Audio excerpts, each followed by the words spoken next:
The African grey parrot is a much sought-after domestic pet the world over. African greys occur in nature in 20 range states, spanning the equatorial region of the African continent. In order to meet the demand for African greys, South Africa has been established as one of the leading countries for the legal and humane breeding of these birds.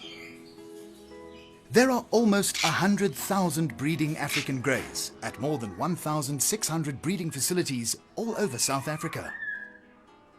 CITES, or the Convention on the International Trade in Endangered Species, is an international governmental organization established in 1975.